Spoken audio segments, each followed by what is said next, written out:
Le temps tournant, moi, je vais vous proposer d'attaquer le deuxième axe, qui consiste donc à observer ce qui se passe en matière de R&D et des investissements. Et pour cela, on va vous proposer une troisième vidéo. C'est Morissette Frati de Secafi qui s'y colle avec l'exemple de la filière aéronautique. On a parlé de la sidérurgie, on aurait pu en reparler, mais bon, on va là se concentrer maintenant sur les enjeux R&D qui concernent toutes les filières de l'industrie. Mais voilà, en prenant l'exemple de l'aéronautique, on va regarder de quoi parle-t-on et est-ce qu'on peut lancer cette vidéo. Reste le premier contributeur positif au solde du commerce extérieur de la France, plus 23 milliards en 2021, et emploie environ 263 000 salariés directs. Les entreprises du secteur ont consacré 6,5 milliards d'euros à la R&D en 2021, mais cet effort ne sera pas suffisant pour décarboner l'aviation. L'aéronautique française a anticipé sa feuille de route vers la décarbonation et s'est organisée en filière dès les années 2010 pour atteindre les objectifs qu'elle s'est fixés plutôt que de les subir. Au-delà de la décarbonation de son industrie, le secteur a travaillé sur les optimisations de l'avion pour réduire de 50% les émissions de CO2 par passager depuis 1990. Ce, en combinant plusieurs leviers issus de la R&D et de l'augmentation de l'éco-conception. Mais le chemin à parcourir est encore long. Bien que ne représentant que moins de 3% des émissions de CO2 à l'échelle mondiale, l'objectif affiché reste zéro émission nette en 2050. Et cela sous-tend des défis colossaux à relever. L'industrie française seule ne peut y parvenir et s'est engagée dans une coopération européenne au sein du partenariat public-privé Clean Aviation. Au-delà du développement indispensable des filières SCAD et SAF, dans lesquelles la France a un enjeu de souveraineté majeur, les partenaires de Clean Aviation estiment l'effort de RI à 12 milliards d'euros sur la période 2020-2035. Ces besoins mutualisés permettront de franchir les jalons pour envisager la mise en service de nouveaux avions éco-conçus dès 2035. Les enjeux majeurs pour la France sont conserver, gagner des work packages stratégiques dans le cadre des appels à projets du programme, la capacité à sourcer et retenir les compétences nécessaires aux travaux de R&D et de RI des 20 ans à venir. Et enfin, la capacité à développer une industrie aéronautique et énergétique française compétitive sur ces enjeux pour contrer les délocalisations en zone best cost. Nous voilà sur les enjeux de R&D. Et là, on commence à parler de milliards en masse. Alors, on sait que nous ne sommes pas sur structurellement, sur la stratégie de Lisbonne. Je vous rappelle, la stratégie de Lisbonne, le Conseil européen indique qu'il faut essayer d'atteindre les 3% de PIB donc au niveau de l'Europe par pays.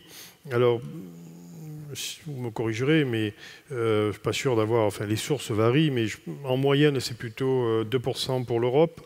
L'Allemagne se situe plutôt à 2,5, donc au-dessus de la moyenne. La France aussi, plutôt à 2,23. Donc on est un peu au-dessus de la moyenne. Alors il faut se fixer quand même les grandes masses. Le PIB, c'est 2600 milliards. Quand on parle 3% de PIB, on est aux alentours de 78-80 milliards d'euros. Hein, bon, ça calme. Enfin, ça calme, non, ça ne devrait pas calmer, mais voilà, il faut fixer les grandes masses. Alors malgré tout, la R&D est quand même tirée par le secteur privé en France. Là encore, on va parler de mur. Hein. Je crois que c'est Vincent Rodier. Il y a un mur de l'investissement qui est à passer. Et puis celui-là approche à grands pas. Il faut franchir les seuils technologiques et passer dans des ruptures qui nécessitent beaucoup d'engagement. D'ailleurs, au demeurant, visiblement, pas tout le monde est aligné sur les technos de rupture. Hein. J'ai lu récemment, je ne donnerai pas des noms, mais des grands industriels qui ne partageaient pas tout à fait la même vision par rapport à l'hydrogène. Alors, première question, madame, c'est comment observez-vous cela ? Et malgré des dispositifs, je vais mettre quand même les pieds dans le plat, crédit impôt recherche, vous avouerez, dont nous ne sommes pas toujours certains que ces crédits, comment dirais-je, restent et servent à l'emploi en France, quand même. Alors, la France n'est-elle pas en train de glisser dans le rang des nations, et notamment dans le rang des nations européennes ? Vaste sujet. Alors, si on cumule R&D privé et public, il n'y a que 4 pays en Europe qui dépassent les 3%, la Suède, l'Allemagne, la Belgique et l'Autriche, et on en va avoir 2 qui sont dans le nord de l'Europe, qui sont à plus de 2,5. Donc on a des pays qui ont réussi à conserver des positions à l'exportation et une base industrielle solide avec des dépenses R&D inférieures aux nôtres, comme l'Italie. La deuxième chose qu'il faut dire sur la R&D, c'est qu'aujourd'hui, elle est concentrée majoritairement dans les grands groupes. L'effort est porté majoritairement par les grands groupes qui doivent réaliser 55 ou 56% des dépenses de R&D au sein des entreprises.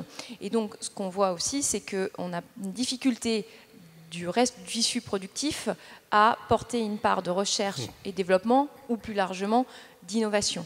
Donc, il y a un enjeu, c'est à la fois comment est-ce qu'au sein des écosystèmes, on arrive à faire des transferts de nouvelles technologies, de cette recherche, enfin, en tout cas à diffuser l'innovation au sein de l'écosystème et au sein des filières, et comment est-ce qu'on arrive à engager aussi cet effort de R&D et d'innovation chez les plus petites entreprises, qui représentent 95% du nombre d'entreprises, mais 20% ou 19% de l'effort de R&D et d'innovation. Et donc ça sous-entend aussi une question peut-être de la manière dont on répartit la valeur au sein des filières, parce que pour investir dans la R&D, mais pour investir dans la diversification marché, pour investir dans l'outil de production, il faut avoir à un moment des marges de manœuvre, en tout cas des marges financières qui permettent de le faire. Et aujourd'hui, on voit que beaucoup d'entreprises, et notamment chez les PME françaises, il n'y a pas de capacité à investir. C'est très difficile d'investir dans des réflexions sur la diversification marché parce que les marges de manœuvre ne le permettent pas. Donc, en clair, j'ai plus de marge, donc je ne me demandais pas d'investir de façon massive, j'y arrive pas. Je peux citer des dizaines d'exemples de forges, de fonderies et autres qui ont des enjeux d'investissement qui ne sont pas uniques, qui sont innovation, parce qu'il va falloir innover pour attaquer de nouveaux marchés, donc de l'innovation produit, qui ont des sujets d'innovation procédé ou d'investissement dans l'outil de production, qui ont des sujets d'attractivité pour les compétences, donc des réflexions sur les salaires, et qui ont donc pour ça des enveloppes qui seraient assez importantes par rapport à leur chiffre d'affaires. On parle parfois de 10-15 millions d'euros de chiffre d'affaires pour des PME qui font 10 ou 15 millions d'euros d'investissement pour des PME qui font 10 ou 15 millions d'euros de chiffre d'affaires, et qui ne peuvent tout simplement pas franchir le mur. Qui peuvent pas franchir. Et la question, elle se pose pour les ETI, puis elle se pose sur les grands groupes. Donc ça va nous obliger aussi peut-être à appréhender différemment nos réflexions sur comment on construit les politiques en faveur de l'innovation et de la R&D. On est un pays qui est très centré autour de nos grands groupes, c'est notre histoire, grand donneur d'ordre, qui découle dans toute la filière. Peut-être qu'il faut appréhender de manière un peu différente pour faire sortir aussi les champions de demain, ce qui ne veut pas dire qu'il ne faut pas soutenir les grands groupes. Pour arriver. Et je serais moins critique sur le CIR. Je sais qu'on critique énormément le CIR en France. C'est quand même un outil qui est assez magique. Je pense que le CIR, il faut le conserver. Il faut peut-être le repenser, contrôler plus, parce qu'on sait qu'il y a des abus chez certains, qu'il y a des déperditions. Hein. Il y a de la perte en ligne sur le CIR. Quand des PME et des ETI veulent déposer des dossiers, souvent elles font recours à des cabinets spécifiques qui vont prendre un pourcentage du montant qu'elles auront, donc c'est de l'argent public qui ne sert pas directement le but qui est, in fine, la recherche et le développement et l'innovation. Donc il faut sûrement le repenser, mais moi j'appellerai jamais la suppression d'un outil qui a quand même apporté des choses. Et puis après, il y a la volonté d'aller chercher des nouveaux leviers, et je pense que ça passe encore une fois par la coopération. On a trop peu de coopération. Je sais qu'il y a des grands groupes qui arrivent à coopérer entre eux. Je sais qu'on a une coopération qui s'installe de plus en plus avec les startups, entre les ETI et les grands groupes. Mais la coopération entre les PME sur ces sujets-là, elle est très faible. Et la coopération grands groupes PME, elle peut être largement améliorée sur les sujets d'innovation. Et ça sous-entend aussi de se dire que quand on a un plus petit, on l'accompagne dans sa croissance. Et donc on joue le jeu pour le soutenir, visibilité des carnets de commandes, payer à temps. Quand on demande un effort de recherche, on confie ensuite les volumes. Parce que c'est aussi ce qui fait la force d'un pays comme l'Allemagne, c'est la capacité des acteurs à coopérer entre eux et d'amener, qu'ont les grands, d'amener leurs petits avec eux. Et puis c'est aussi la force d'un pays comme l'Italie, même si l'Italie est moins forte que nous en termes de R&D, mais il y a vraiment une coopération sur l'internationalisation pour aller saisir des marchés de niche. Et nous, on se regarde trop souvent en chien de faïence, et quelles que soient les tailles de groupe, je peux citer encore une fois des dizaines de noms d'entreprises, de petites entreprises, qui ont les mêmes problèmes de recrutement, qui ont les mêmes problèmes de diversification marché, qui ont les mêmes problèmes d'innovation, et qui pour autant ne coopèrent pas entre elles, et du coup perdent beaucoup d'énergie à se dire non, je ne vais pas coopérer parce qu'on est concurrent. Et bien finalement, le concurrent qui vient, c'est un concurrent étranger, et on ne joue pas le jeu du tissu français. Alors, c'est tout à fait intéressant. Oui. L'exemple de l'Italie est tout à fait intéressant parce que j'en ai eu l'occasion de visiter le nord de l'Italie, tout ce qui est lunetterie, tout ce qui est autour des sports de glisse et du ski. Et effectivement, il y a beaucoup de champs de PME dans des territoires concentrés. D'ailleurs, le régulateur, c'est pas les pouvoirs publics, hein, c'est les banques. Comme ils ont intérêt à ce que tout le monde vive, ils demandent aux entreprises de saturer leurs outils les uns les autres. Et c'est pas parce que j'ai importé un marché que je vais pas en recéder une part à mon concurrent, parce qu'en fait, alors on sait pas chasser en meute, et visiblement on n'investit pas en meute. Alors c'est un débat. Juste dans la dimension territoriale, j'insiste. Comment ça peut irriguer là, parce que tout le monde, ce matin, le Premier ministre disait qu'il voulait voilà, contribuer sur un territoire qui a une histoire forte. Alors, les pouvoirs publics, à travers la dimension territoriale, comment doivent-ils agir selon vous ? Je ne suis pas sûre que ce soit forcément les pouvoirs publics qui ont ce rôle d'irrigation. Alors, on a des inégalités territoriales qui existent en France, qui ne sont peut-être pas aussi fortes qu'on peut le voir ailleurs, hein, mais on peut le lire sur le taux de chômage. Mais l'irrigation, elle passe aussi par... Moi, je pense c'est vraiment cette notion d'écosystème. C'est-à-dire, est-ce que on sait qu'on a des bons niveaux, voire un haut niveau en recherche fondamentale en France. Comment est-ce qu'on s'assure que cette recherche fondamentale, après, se traduise en application produit? Donc, c'est le mouvement entre ceux qui font la recherche et ceux qui peuvent industrialiser qui doit se faire. C'est le transfert de savoir entre grands donneurs d'ordre et sous-traitants. Mais quand on parle public-privé, comment ça peut s'articuler, tout ça? Je pense qu'on a un sujet aussi... Peut-être en Allemagne, ils ont des centres d'accélération, ils ont un écosystème autour de la R&D qui est peut-être plus fort que ce qu'on a en France pour assurer ce transfert de technologie. Et puis, il y a une réalité aussi de mondes qui ne se connaissent pas entre la recherche publique peut-être et le monde du privé. Et donc, le transfert de technologie, il ne se fait pas spontanément quand, d'un côté, on regarde l'université, je n'ai pas de mal à le dire, en étant à l'université, je vois comment est-ce que parfois on peut regarder le monde académique d'un point de vue entreprise et comment d'un point de vue académique on regarde le monde d'entreprise, et il y a un certain nombre de représentations à déconstruire. Après, on peut l'encourager par des politiques publiques, mais à un moment il faut que c'est aussi à l'écosystème de faire le jeu, d'aller voir son voisin et de se dire on a des choses à construire ensemble parce qu'on a des défis auxquels on doit répondre ensemble. Oui, ce que font plus naturellement les Américains que nous. Hein. D'ailleurs, ils sont capables d'empiler dans des mêmes bâtiments les labos de recherche, les universités, les start-up, et tout ça fonctionne peut-être un peu plus facilement. Vincent, si vous me permettez, j'ai quand même un souvenir, Vincent, parce que c'est hier, les investissements, je me souviens, sans déflorer, mais Louis Gallois avait dit un jour, lors d'un conseil, bon, il y a un sujet sur la R&D, sur l'investissement, parce que quand on parle de masse absolument gigantesque, et on ne sait pas toujours si ça ne se perd pas un peu dans les sables à la sortie.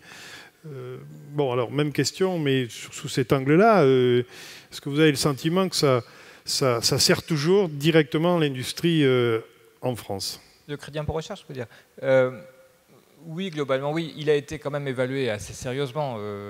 L'évaluation des politiques publiques a, je trouve, beaucoup gagné en maturité ces derniers temps en France. Et si vous regardez les travaux d'évaluation qui sont présidés et chapeautés par France Stratégie, il y a eu plusieurs rapports, comme il y avait eu d'ailleurs sur le CICE. Bon, résumé très rapidement, le crédit d'impôt recherche, il a un effet de levier de 1.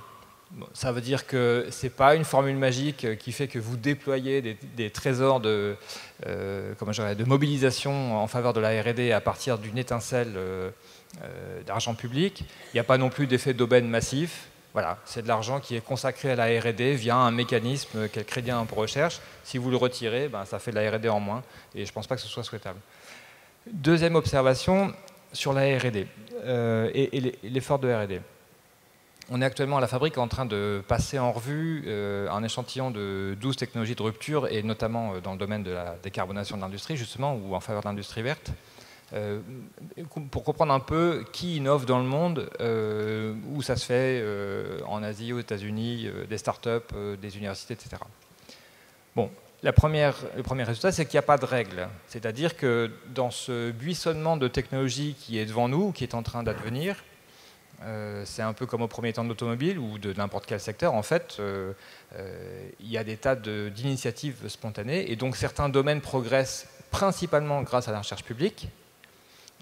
D'autres, on voit que les startups y jouent un rôle extrêmement moteur et puissant. Et puis d'autres, enfin, sont déjà, je pense à de l'acier bas carbone par exemple, c'est trusté, si j'ose dire, par des grandes entreprises, des grands groupes mondiaux qui sont ceux qui font avancer la techno et le progrès dans le domaine. Bien. Donc il n'y a pas de règle. Il y a une règle, c'est que la France n'y est pas. Aujourd'hui, le centre de gravité de l'innovation industrielle en matière de décarbonation d'industrie verte, il est en Asie. Et si vous réfléchissez plutôt au numérique, microélectronique, alors il se répartit entre l'Asie et les États-Unis. Je fais très court, mais ce qui est sûr, c'est que c'est assez décevant pour notre territoire. Bien sûr, l'effort de R&D est insuffisant en France aujourd'hui. Le diagnostic, il a été posé, je partage absolument ce que vient de dire Anaïs. On n'est pas au rendez-vous de l'objectif de Lisbonne. Chacun a le sentiment de faire sa part du job, c'est-à-dire que par rapport aux objectifs qui avaient été fixés, la puissance publique dit « Ah, ben moi, j'ai fait mon 1% du PIB, hein, à peu près ». Chaque secteur industriel dit mais moi je suis au niveau de mes concurrents internationaux, je ne fais pas plus pas moins, mais enfin je fais même un peu plus d'ailleurs. Si vous comparez secteur par secteur, les entreprises industrielles françaises déploient plutôt plus d'efforts en matière de R&D. Ça tient notamment au poids prépondérant des grands groupes dans l'économie française. Simplement, depuis toujours, l'économie française voit une large part aux secteurs qui sont peu innovants, peu intensifs en R&D. L'agroalimentaire, par exemple, dépense peu de son chiffre d'affaires en R&D et occupe une grande place de l'emploi industriel ou de l'activité économique française. Bon, résultat des courses, tout le monde a l'impression de faire son maximum, et pourtant, il n'y a pas d'effort. Je ne vois pas de manière de... Il n'y a pas d'effort, je dirais. L'effort global de R&D n'est pas au rendez-vous, et donc on ne prépare pas les technologies de demain. Je ne vois pas d'autre manière de sortir de cette impasse que d'imaginer un surcroît d'efforts publics. Ça serait un non-sens d'attendre des entreprises de la métallurgie, de l'aéro, etc., qu'elles dépensent le double en R&D de leurs concurrents internationaux. Ça n'arrivera jamais. Il y a une bonne nouvelle quand même. Il y a quelque chose qu'on fait pas mal depuis peu. Ce sont les stratégies d'accélération. Stratégie d'accélération, c'est un nom barbare, mais c'est une des modalités d'intervention de l'État au travers du programme d'investissement d'avenir, le 4e volet. Et quand on regarde comment les États aujourd'hui se saisissent de ces enjeux compliqués, comment est-ce qu'on fait pour décarboner l'agriculture aux Pays-Bas, comment est-ce qu'on fait pour décarboner les transports en Norvège, etc., etc. Un peu comme les Américains se sont demandé comment ils feraient pour aller sur la Lune, il y a 50 ans, ou davantage d'ailleurs, ça réclame des dispositifs particuliers avec un objectif ambitieux, précis, ciblé et une kyrielle d'acteurs qu'il faut réussir à faire travailler ensemble. Et ce n'est pas une mince affaire. Et ben, on a réussi en France, à la faveur du programme d'investissement d'avenir, à développer quelque chose qui ressemble un peu à ça. Et on a donc au moins un atout sur lequel on peut s'appuyer. Merci Vincent. Alors, même question Pierre, et puis après on demandera à Fabrice son point de vue sur ces enjeux de R&D. L'État en fait visiblement pas assez, on n'est visiblement pas au rendez-vous. Tu l'avais déjà un peu pointé tout à l'heure. C'est l'impôt. Non, mais moi j'insisterai sur le point que Vincent vient d'évoquer. On ne pourra pas rattraper le retard qu'on a sans un gros effort public. Et d'ailleurs, ça concerne à la fois la R&D et puis l'investissement global qu'il faut assumer dans les années à venir. Bah, si on parle d'investissement massif du public, la question de l'évaluation et du contrôle de cette manne publique va se poser. Je partage l'avis de Vincent que les évaluations des politiques publiques ont fait un gros effort ces derniers temps. C'est vrai qu'on avance. Après, elles sont toujours contestables, hein, elles sont toujours parfois un petit peu fragiles, mais quand même, on a pris le problème à bras-le-corps depuis quelques temps, depuis quelques années. Donc c'est déjà un outil pour mesurer ce qui se fait. Il ne faut pas qu'on retombe par exemple dans ce qui a été reproché à l'État en matière de gestion des autoroutes. Je finance massivement et puis au moment où ça bascule dans une rentabilité qui n'est pas négligeable, je bascule ça au privé. Donc il y a un gros problème d'évaluation. Quand on parle du CIR, je partage aussi l'avis de Naïs, il ne faut pas le jeter par-dessus bord. Enfin, il y a eu des abus, tout le monde le sait. Enfin, il y a de beaux outils, on parlera tout à l'heure du CPF, qui se traduisent aussi par des fraudes. Ça n'empêche pas l'outil d'être nécessaire, de qualité, imaginatif pour lancer la formation. Le CIR, je crois que ça a quand même quelques avantages. Traitons les abus, évaluons les politiques publiques sur ce plan-là comme sur d'autres. Moi, ce qui m'intéresse aussi, c'est de voir une industrie comme l'aéronautique se donner des objectifs qui sont quand même très ambitieux dans un secteur. On tient la route depuis des années. Ben, il ne faut pas lâcher prise. Ce n'est pas le moment, et même s'il y a notamment du côté des ETI et des PME des difficultés à suivre le mouvement en termes d'investissement et notamment de R&D, il faut que l'État aide, mais il faut que l'État contrôle. Et il y a des enjeux de ce type. On n'en a pas parlé tout à l'heure dans l'accès à l'énergie, mais quelqu'un que vous connaissez bien a remis un rapport au Premier ministre récemment, Philippe Darmaillan, sur la relation avec EDF notamment et les opérateurs d'énergie. Bon, on voit bien qu'il y a des débats. Le patron d'EDF réagit immédiatement en disant si on nous impose des coûts faibles, c'est une autre façon pour l'État d'intervenir d'ailleurs, puisque EDF va passer à 100% sous le contrôle de l'État. Mais tous ces enjeux-là qui vont mélanger à la fois des ressources privées et des ressources publiques, si on veut que le citoyen y retrouve son compte, il va falloir les contrôler, les évaluer, et peut-être que là aussi, il y a des choses à faire dans les entreprises à votre niveau, notamment dans les grands groupes, où peut-être que le regard des représentants du personnel peut être utile pour conduire les choses dans la bonne direction. Merci Pierre. Alors, quand même, soyez assurés que, si je prends l'exemple de la filière aéronautique, au niveau du CNI, on essaie de faire valoir la solidarité filière, mais bon, on n'est pas toujours entendu, loin s'en faut. Alors, du coup, Fabrice, ton point de vue de syndicaliste sur ce sujet? C'est vrai que l'industrie aéronautique, pour laquelle j'ai une affection particulière, a le mérite d'être une filière d'excellence, que ce soit en France ou en Europe. Quand on prend les carnets de commandes d'Airbus, c'est 10 ans de production, donc il n'y a pas beaucoup d'industries qui peuvent se targuer d'être avec cette telle perspective malgré la crise Covid. Mais cette filière-là, elle ne réussira à maintenir ses ambitions que si elle s'adapte et elle est soumise aussi aux pressions de citoyens. C'est la nouvelle règle sur les plus de vol si on peut trouver des trajets à moins de 2h30. C'est l'intervention de Jean Covici, en effet, qui nous explique qu'on ne fera pas plus de 4 vols internationaux dans une vie. Et finalement, ça illustre deux stratégies par rapport à la situation que nous allons devoir gérer. C'est une stratégie ou des ambitions de décroissance. Certains le prônent. Nous, on pense plutôt que la solution passe par le développement de solutions techniques et qui permettront, pour reprendre l'exemple de l'aéronautique, de continuer à voyager, peut-être un peu différemment, peut-être un peu moins, mais de continuer à voyager et de ne pas bousculer à ce point-là la filière. Alors la filière, elle a fait des efforts depuis longtemps. Les avions d'aujourd'hui sont beaucoup plus économes que ceux d'hier.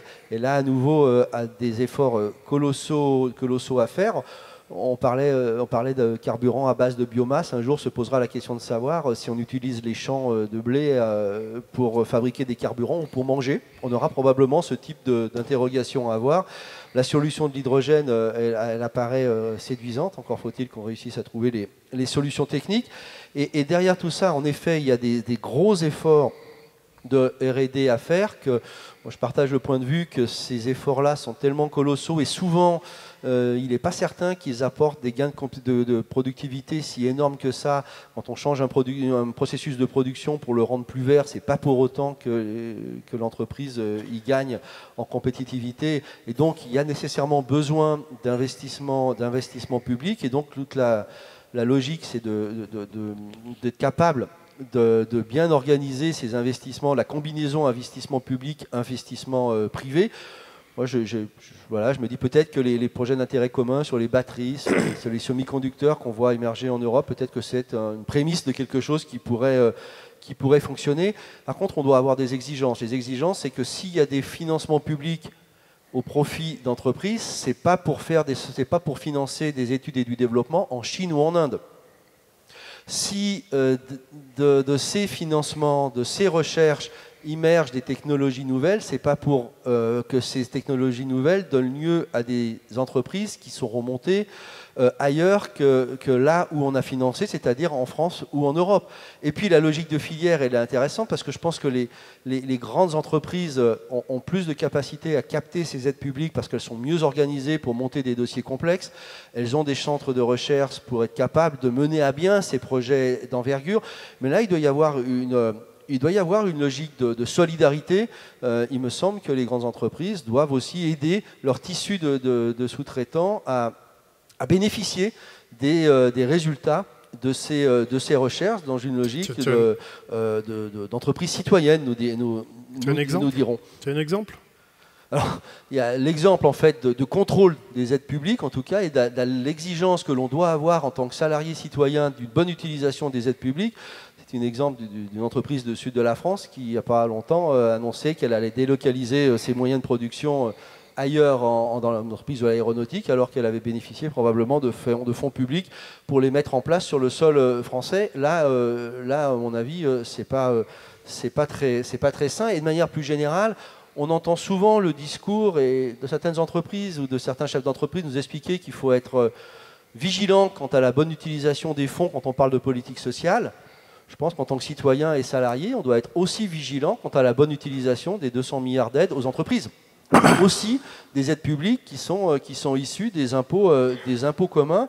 Et je pense qu'un des axes que nous pourrons avoir ensemble, c'est de sensibiliser nos militants à ces sujets-là, à interroger les entreprises sur la bonne utilisation des aides publiques pour qu'elles bénéficient à l'écosystème national ou européen.